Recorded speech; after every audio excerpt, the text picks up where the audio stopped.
up? J'espère que vous allez bien. C'est la Laura du montage qui vous parle en ce moment parce que j'ai complètement oublié de filmer une intro et une outro. Alors avant d'uploader la vidéo, je voulais faire ça puis vous dire un petit coucou. Si vous êtes nouveau, n'oubliez pas de vous abonner à ma chaîne et de cliquer sur la petite cloche pour avoir des notifications. Puis ouais, sinon aujourd'hui, je vous montre une journée dans mon assiette. Je sais à quel point vous aimez ce type de vidéo-là où je montre plein de petites recettes que j'ai confectionnées qui sont vraiment le fun et réconfortantes à manger durant la quarantaine parce que oui, on est toujours pognés à la maison. Mais au moins, on se fait plaisir avec des petits délices pour nos papilles. Ok, let's get started!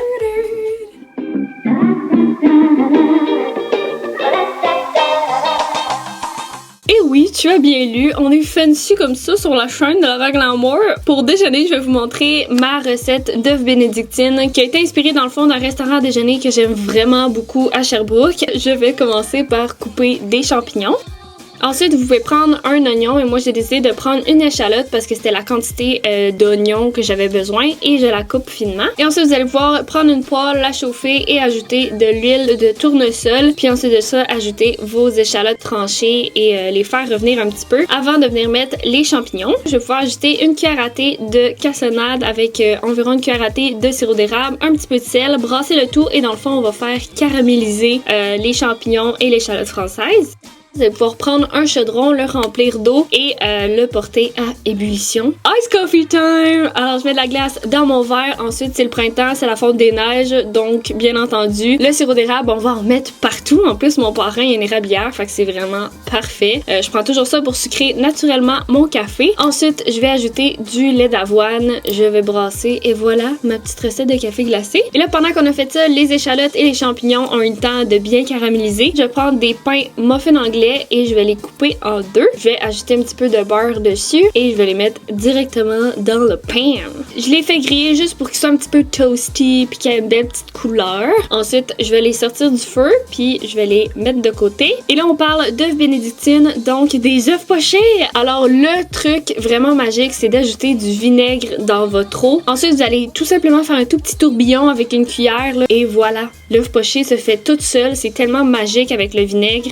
Avant, je le faisais sans vinaigre, ça marchait pas pantoute. Enfin bref, j'en fais 4 et quand je les sors de l'eau, je les mets sur un essuie-tout pour vraiment les essorer. Oh yeah, c'est le fameux moment où je vous montre ma recette de sauce hollandaise qui est vraiment facile puis je la fais avec un hand mixer. Alors je vais avoir besoin de 2 jaunes d'œufs. Je vais prendre le jus d'un demi-citron, peut-être même moins, fait qu'ajouter pas trop de jus de citron. Ensuite, je vais mettre 2 pincées de sel. Je vais prendre une demi-tasse de beurre ou c'est un quart, en tout cas un petit bâtonnet comme ça de beurre. Je vais le faire fondre au micro-ondes et dans le fond, vu que le beurre va être chaud, c'est ça qui va cuire le jaune d'œuf. Je vais ajouter le beurre graduellement en filet et là, oui, j'en ai mis partout parce que j'avais vraiment pas la bonne affaire pour le mettre. Et j'ai demandé de l'aide à mon copain pour qu'il tienne le pot. Et j'ai trouvé pour vraiment que la sauce hollandaise ait un bon goût, c'est d'ajouter du Bovril au poulet. Et regardez-moi ça, la belle texture!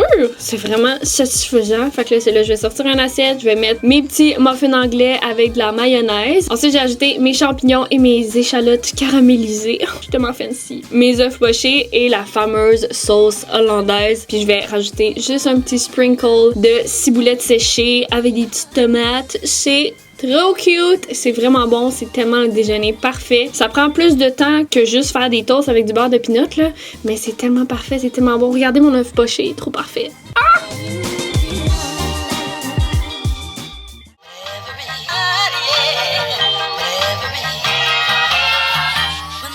Quelques heures ont passé et là c'est le temps de dîner et pour dîner je vais vous montrer ma fameuse recette de salade de couscous perlé. Elle est tellement bonne, je suis vraiment fière de cette salade là. Fait que pour commencer vous allez prendre un chaudron puis vous allez mettre une tasse de couscous perlé dans le chaudron et vous allez ajouter 2 tasses d'eau à ça puis vous allez pouvoir mettre le couvercle et laisser bouillir. Et c'est là que je vais changer pour je au lieu de on parce que c'est une vraie maladie, je suis pas capable de le dire comme du monde. Je vais faire la vinaigrette maison. Dans le fond vous allez avoir besoin une demi-cuillère à thé d'ail, j'en ai vraiment trop mis, avec 2 pincées de sel, puis vous allez venir comme écraser l'ail haché en pot, je trouve ça bien correct pour les vinaigrettes. Ensuite, je vais prendre le jus d'un demi-citron et je vais l'ajouter à l'ail et le sel. Ensuite, je vais ajouter environ une demi-tasse d'huile d'olive avec environ une cuillère à thé d'aneth séchée. Je vais mélanger le tout.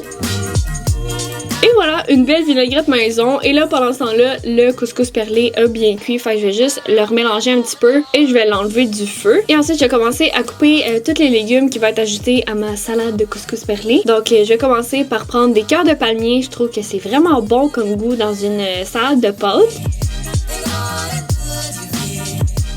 Ensuite, je vais laver des haricots verts. C'est vraiment important pour fruits et légumes de tout laver vos choses. Surtout en temps de pandémie, là, moi j'ai acheté comme un petit spray là, pour vraiment nettoyer. Vous pouvez le mettre dans l'eau avec de l'huile essentielle de citron. Je sais que ça lave vraiment bien les fruits et légumes. Ensuite, je vais prendre des tomates séchées au soleil. C'est tellement bon dans une salade.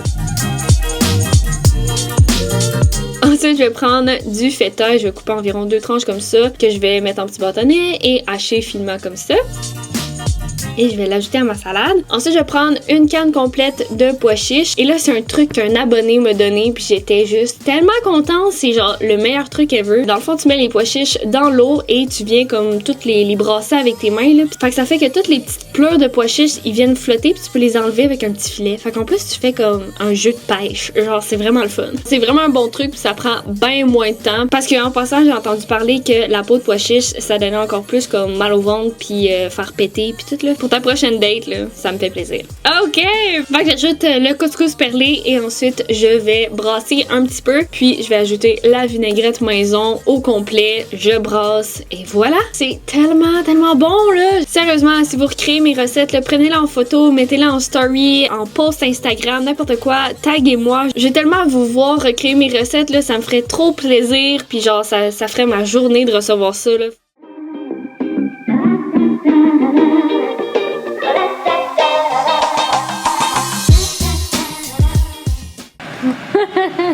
Tellement élastique. J'ai décidé de vous gâter et d'ajouter une recette bonus qui est pas du tout la mienne. Là. Je vais la mettre en barre d'infos. Mais c'est un beau moment que j'ai eu avec ma maman. Fait qu'un petit moment mère-fille où on a fait des beignes maison. J'ai tellement apprécié ce moment-là. Là. C'est tellement bon des beignes maison. Là. En tout cas, bref, ça me tentait de vous partager ce petit moment-là. Puis en même temps, vous allez pouvoir voir la recette de beignes. Puis regarder un petit peu notre processus, faire la même chose. Mais vous allez avoir besoin vraiment d'une friteuse pour être sûr que ce soit sécuritaire là, pour chez vous.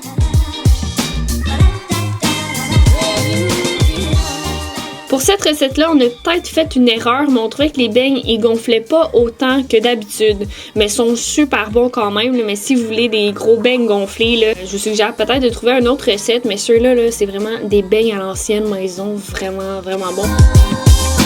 Bref, on a fait vraiment une grosse batch parce que c'est tellement bon des beignes. Mais je vais y revenir pour comment je les mange pour le dessert.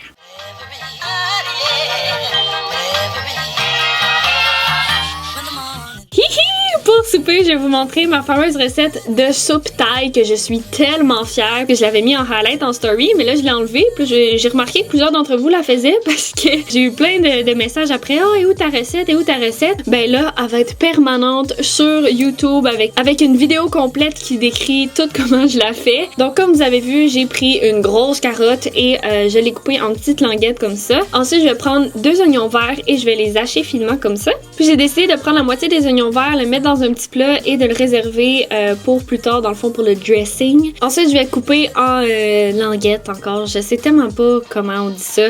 Un petit oignon complet. Puis je vais prendre un petit peu de brocoli. Finalement, j'en avais trop, fait que j'en ai mis dans un plat, puis je l'ai gardé pour plus tard.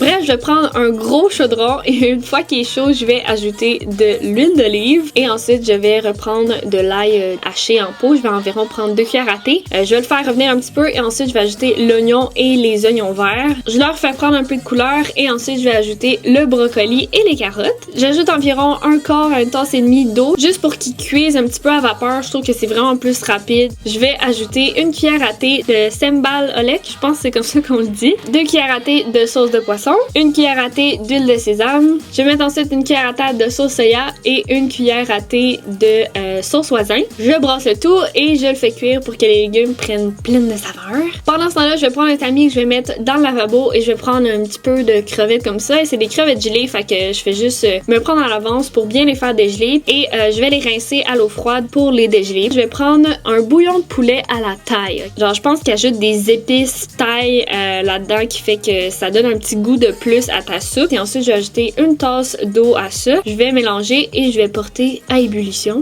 Une fois que le bouillon bout, je vais ajouter 2 cuillères à table de sauce soya. Et je vais ajouter le jus d'une lime complète. Je brasse le tout. J'attends que ça bout et ensuite je vais prendre une canne de lait de coco. La marque Thai Kitchen, il faut vraiment la mélanger parce que c'est comme si c'était comme une crème puis un liquide dans le fond de la canne. Fait que brassez-la vraiment bien là, avant de la mettre dans le bouillon. Ensuite, vous allez prendre de la pâte de curry rouge Thai et je vais mettre 2 cuillères à thé. Un élément tellement essentiel si vous voulez comme une soupe Thai un petit peu piquante. Et ensuite, je vais ajouter environ 1 cuillère à thé de poudre de chili et 2 cuillères à thé de sauce voisin.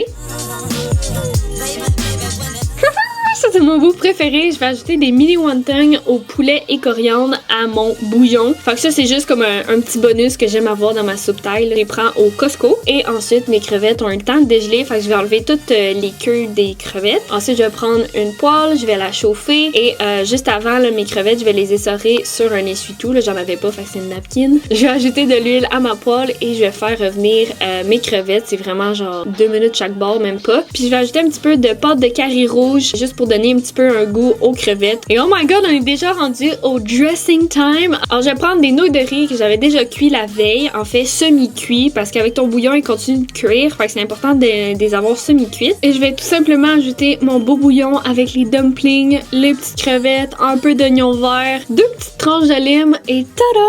Je suis tellement fière de cette recette-là. C'est vraiment bon. Vous l'essayerez. Et pour dessert maintenant, je vais prendre un chaudron avec environ 1 cm d'eau bouillante. Je vais mettre un cul de poule dedans. Et oui, comme je vous ai dit, on est fancy ici. Je vais prendre du chocolat noir Madagascar 70%. J'ai pris ça dans la réserve à ma mère. Je le fais fondre dans le cul de poule comme ça. Et regardez comment c'est satisfaisant. Et l'enfer, faire le montage de cette vidéo-là. Je vais prendre la moitié du chocolat fondu et je vais la mettre dans une petite bouteille qu'on squeeze. Et le reste, je vais tremper carrément mon beigne dedans. Et oui, vous m'avez vu venir là, c'est cochon, c'est bon. Je prends la bouteille qui squeeze, je mets du chocolat partout et voilà. C'est la recette parfaite qui est vraiment réconfortante mais qui vous fera pas perdre de poids. Mais bon, hein, ça c'est un détail. Bref, enjoy! Et voilà pour la vidéo d'aujourd'hui. J'espère que vous avez aimé ça. J'ai vraiment eu du plaisir à filmer ça, surtout les beignes. J'ai eu vraiment un beau moment avec ma maman. Puis les autres recettes, là, c'est vraiment des recettes qui vont direct au cœur. J'ai mis plein d'amour là-dedans. Fait que j'espère que vous allez pouvoir les réessayer. Puis si vous le faites, n'oubliez pas de me taguer sur Instagram dans vos stories ou un post. Ça va me faire vraiment plaisir de vous voir recréer mes recettes. C'est vraiment... ça va faire ma journée. Et sur ce, j'espère vous revoir dans une prochaine vidéo. Bye bye!